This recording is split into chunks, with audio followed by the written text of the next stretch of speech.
ಏನ್ರಿ ಯಜಮಾನ್ರೆ ಸೌಂಡ್ ಬರ್ತಿದೆ, ಏನ್ ಮಾಡಿದ್ರಿ? ಲಾಕ್ ಆಗಿದೆ ಅನ್ಸುತ್ತೆ. ಲಾಕ್ ಆಗಿದೆ, ತಳ್ಳಿ ನೋಡೋಣ. ನೋಡಿ ಲಾಕ್ ಆಗಿದೆ, ಬಡ್ಕೊಂಡ್ಬಿಡುತ್ತೆ. ಈಗ ಕಳ್ಳ ಏನಾದ್ರು ತಗೊಂಡೋಗ್ತೀನಿ ಅನ್ನೋ ಆಸೆ ಪಟ್ರೆ ಗಾಡಿ ಮುಟ್ಟಂಗಿಲ್ಲ, ಎಲ್ಲ ಹಿಡ್ಕೊಂಡು ಹೊಡಿಬೇಕಾಗತ್ತೆ, ಗೊತ್ತಲ್ವಾ? ಈಗ ಹೆಂಗ್ ರಿಲೀಸ್ ಮಾಡೋದು ಅಂದ್ರೆ ಅನ್ಲಾಕ್ ಮಾಡ್ಬೇಕು. ಮೇಲ್ಗಡೆ ಬಿಟ್ರೆ ನಮ್ಗೆ ಅದು ರಿಮೋಟ್ ಅಲ್ಲೇ ವರ್ಕ್ ಆಗ್ಬಿಡುತ್ತೆ ಅಣ್ಣ. ರಿಮೋಟ್ ಅಲ್ಲೇ ಸ್ಟಾರ್ಟ್, ರಿಮೋಟ್ ಅಲ್ಲೇ ಲಾಕು, ರಿಮೋಟ್ ಅಲ್ಲೇ ಸೇಫ್ಟಿ.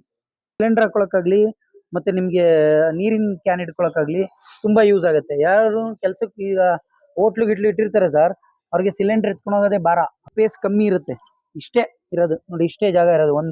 ಒಂದ್ ಗೇಣ್ ಅನ್ಕೊಳ್ಳಿ, ನಮ್ಮ ಕನ್ನಡ ಮಂಡ್ಯ ಭಾಷೆಯಲ್ಲಿ ಒಂದ್ ಗೇಣ್ ಅಂತೀವಿ ಅದಕ್ಕೆ. ನಮ್ಮ ನೋಡಿ ನಮ್ ಗಾಡಿಗಳಲ್ಲಿ ಒಂದ್ ಗೇಣ್ ಇದೆ, ಅದ್ರ ಮೇಲೆ ಅರ್ಧ 4-5 ಬೆಳ್ಳಿ ಇಡ್ಬೋದು, ಅಷ್ಟ ಅಗಲ ಇದೆ. ಇಷ್ಟ ಅಗಲದಲ್ಲಿ ಕಂಫರ್ಟಬಲ್ ಆಗಿ ಇಟ್ಕೊಂಡು ಹೋಗ್ಬೋದು ಸಿಲಿಂಡರ್ ಎಲ್ಲ. ಕ್ರೂಸ್ ಕಂಟ್ರೋಲ್ ಆಪ್ಷನ್ ಇದೆ, ಆಟೋಮೆಟಿಕ್ ಆಗಿ ಏನಾಗುತ್ತೆ, ನೀವು ಆಕ್ಸಿಲೇಟರ್ ಬಿಟ್ರು ಆರಾಮಾಗಿ ಹೋಯ್ತಾ ಇರುತ್ತೆ.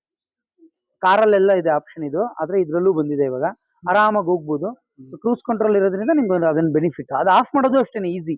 ಮತ್ತೆ ಬಿಟ್ಟಿರೋ ಆಕ್ಸಿಲೇಟರ್ನ ವಾಪಸ್ ಹಿಂಗ್ ಕೊಟ್ಬಿಟ್ಟು ಆಫ್ ಮಾಡೋದು, ಕೊಟ್ಬಿಟ್ಟು ಬಿಟ್ರೆ ಆಫ್ ಆಗುತ್ತೆ, ಇಲ್ಲ ಬ್ರೇಕ್ ಅಪ್ಲೈ ಮಾಡಿದ್ರೆ ಆಫ್ ಆಗುತ್ತೆ. ಬಿಡುತ್ತೆ. ಯಾವ ಊರಣ ನಿಮ್ದು? ಚಿಕ್ಕಬಳ್ಳಾಪುರ. ಚಿಕ್ಕಬಳ್ಳಾಪುರ ಹತ್ರ ಯಾವ ಏರಿಯಾ? ಅಲ್ಲೇ ಮಾರುತಿನಗರ. ಮಾರುತಿನಗರ ಅಂತನಾ? ನಿಮ್ದು ಸರ್? ಹೌದಾ, ಏನ್ ಹೆಸರು ನಿಮ್ದು? ಮುನ್ರಾಜು. ನಿಮ್ಮ ಹೆಸರು?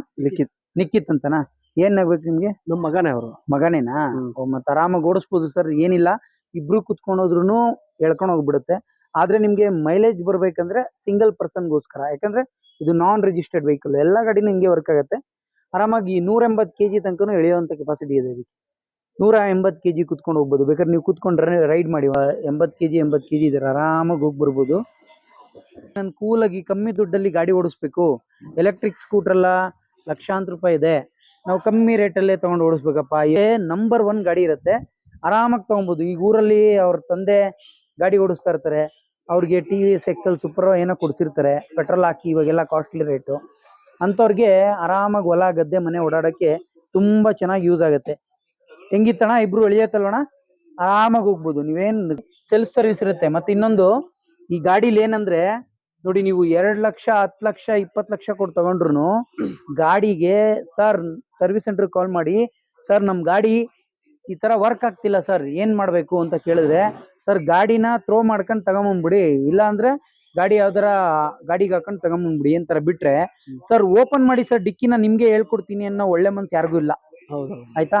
100% ನಿಮ್ಗೆಲ್ಲ ತಿಳಿಯೋ ತರನೇ ಹೇಳ್ಕೊಡ್ತೀವಿ. ಯಾಕಂದ್ರೆ 100 ಜನಕ್ಕೆ ಹೇಳಿ ಅಭ್ಯಾಸ ಆಗಿದೆ, ಸಾವಿರಾರು ಗಾಡಿ ಸೇಲ್ ಮಾಡಿದೀವಿ. ಹಾಗಾಗಿ ಎಷ್ಟು ಜನಕ್ಕೆ ಯಾರ್ಗೆ ಹೆಂಗ್ ಹೇಳ್ಬೇಕು ತಿಳಿಯೋ ತರ ಅನ್ನೋದೆಲ್ಲ ಗೊತ್ತಿರುತ್ತೆ. ಹಂಗಾಗಿ ನೀವು ಮನೆ ಹತ್ರನೇ ರಿಪೇರಿ ಮಾಡ್ಕೋಬಹುದು. 4 ಜನ ಯಾರಿಗಾರ ಬೇಕಾದ್ರೆ ತಿಳಿಸಿ ಅಣ್ಣ, ಆಯ್ತಣ್ಣ?